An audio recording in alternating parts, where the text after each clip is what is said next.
So recently I was watching a horror movie, and while I was watching it, something caught my attention. The movie titled. Yeah, it's literally the first thing the audience sees. The title is like the first piece of information you get about a movie, and it is also an important sales tool. It can create curiosity in people. They start speculating, why is the title like that? And when you recommend a movie to someone, the first thing you tell them is the title. Then they go and watch the movie based on that. That shows how much the title matters. Creating a movie title is a pretty cool job because you have to pack everything you work on into just few words. Sure, movie titles might not seem like a big deal, but trust me, they are. The title of a movie can be a game changer. Let's start by talking about who actually decides the title. Often the original writer, the one who wrote the screenplay, comes up with the title. Then the producer might not like it and they'll change it. And finally, the distributor can also alter it. So yeah, a lot of people end up deciding the title. If the title is unique and catch your attention, it might make you curious enough to watch the movie, like recently released Nosferatu. Now, I'm not the biggest fan of horror movies because I'm too scared of watching it.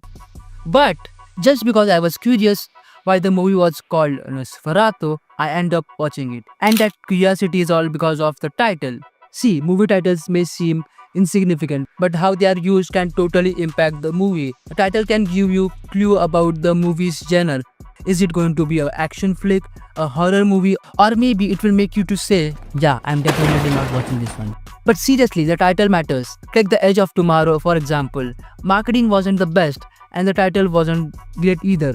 So the movie didn't do that well at the box office. Eventually, they rebranded it as Live, Die, Repeat, which honestly was a much better title and gave us a better idea of what the movie was about.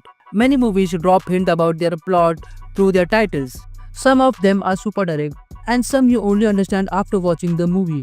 A title can communicate movie's tone, genre, and overall vibe. Think about how old school titles like Flower would be used for a romantic movies, or how black lettering dark background would scream horror. And hey, movie titles also work as a branding tool. Like remember the Star Wars font for Harry Potter, Lord of the Rings, and Planet of the Apes. Disney even made a custom font for Frozen, and it's copyrighted by them. Now let's talk about the length of a movie title. Bigger doesn't always mean better. Like a longer title won't necessarily make your movie a box office hit, but still, some movies out there have titles like Night of the Day of the Dawn of the Son of the Bride of the Return of the Revenge of the Terror of the Attack of the Evil Mutant Hellbound Flesh Eating Subhumanized Zombie Living Dead Part 3. Yeah, you got the point. Or how about I killed my lesbian wife, hung her on a meat hook, and now I have 3 pictures deal at Disney. First reaction, what the heck? And that's just a weirdness of it all. But again, even though the title might not directly affect the box office performance, a great title can enhance the experience of watching a movie. For example, like Game of Thrones versus A Song of Ice and Fire, which sounds better?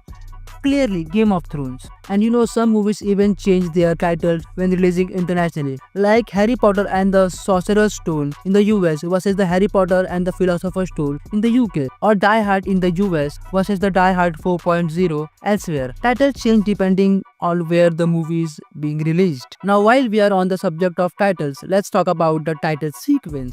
You know those opening sequences that introduce your movie? Some people love them, and honestly, I do too. A great title sequence can set up expectations or create the right atmosphere. Back in the days, movies would just show the cast and crew names in a basic way. But now the director sees title sequence as an opportunity to create an unique identity for their project. Title sequences can be creative and sometimes they give us clue about the story. They can hint at the world building, introduce characters, or even give us small glimpse of what's to come, all while setting the tone with a great music. Some shows even change their title sequence for different episodes. A great example is Harry Potter. The title sequence evolved over the time from simple to super stylized as filmmaking developed. In the silent film era, title sequences were basic, but as filmmaking advanced, the title sequences become an opportunity for filmmakers to establish a unique identity for their films. We have seen many designers get creative with new techniques. A well-crafted title sequence combines fonts, visuals, and music to engage the audience. There are different types of title sequences too. Some are quick